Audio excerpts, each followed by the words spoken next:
Welcome to my channel. මොකද මගේ යාළුවෝ හැමෝටම සතුටින් පරිස්සමින් ඉන්නවා නේද? ඔයාලා හැමෝම පිළිගන්නවා මගේ channel එකට. මම yellow girl. අද අපි වෙනස්ම විදිහේ දෙයක් ගැන කතා කරමුද? මම හිතුවා මෙන්න මේ මාතෘකාව ගැන ඔයාලත් එක්ක කතා කරොත් හොඳයි කියලා. යෝග හෙවත් අෂ්ටාංග යෝග කියන්නේ මොකක්ද? හරි. අපි බලමු මේ යෝග ආරම්භ වෙන්නේ කොහොමද කියලා. මේ ක්‍රිස්තු පූර්ව 200 දී මහා භාරතීය වැඩ වාසය කරපු පතංජලි ඍෂි කියන ශ්‍රේෂ්ඨ මුනිවරයා විසින් නිර්මාණය කරන ලද දර්ශනයක්.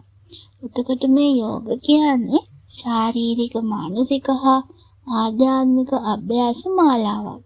මේ යෝග කියන වචනේ අර්ථය එක්සත් කිරීම. එහෙම නැත්නම් සම්බන්ධ කිරීම.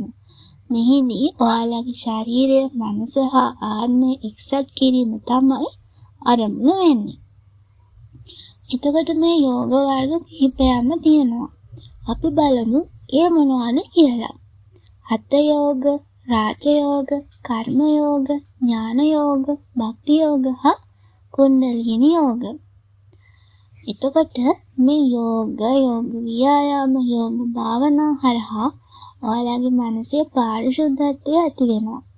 එතකොට යහපත් විනයගරුත්වයක් ඇති වෙනවා, ශිෂ්‍යාකාමීත්වයක් ඇති වෙනවා, සමාජ විනය බව ඇති වෙනවා.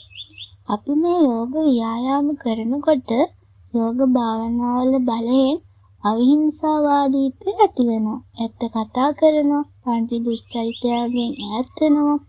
සතුන් මැරීම, සොරකම් කිරීම, කාමයන්හි වරදවා හැසිරීම, බොරු කේලම්, පරුෂ වචන, හිස් වචන දෙදීම, සුරාව, මේ හැම දෙයකින්ම ඈත් වෙන්න පුළුවන් ඔයාලට. ඒ වගේම මේ යෝග දර්ශනය අංග 8කින් සමන්විත වෙනවා. ඒ තමයි යම්ම, නියම, ආසන, ප්‍රාණයාම, ප්‍රත්‍යාහාර, ධාරණ, ධ්‍යාන, සමාධි. මේ කාරණාව 8 ඔස්සේ තමයි මේ යෝග දර්ශනය සමන්විත වෙන්නේ. එතකොට ඉතින් මේ හැම කාරණාවක් ගැනම ඉස්සරහට අපි තව පැහැදිලි විදිහට එකින් එක ගැන කතා කරමු.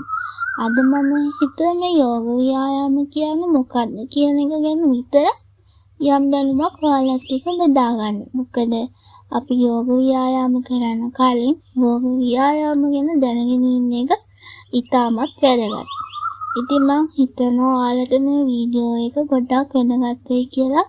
මේ වගේ වැදගත් මාතෘකාවක් ගැන ඉස්සරහට කතා කරන්න බලාපොරොත්තු වෙන. අදට මම ගිහින් එන්නම්. ඉදිරියට මම ඒක දිගටම ඉන්න කියලා ආදරෙන් මතක් කරනවා.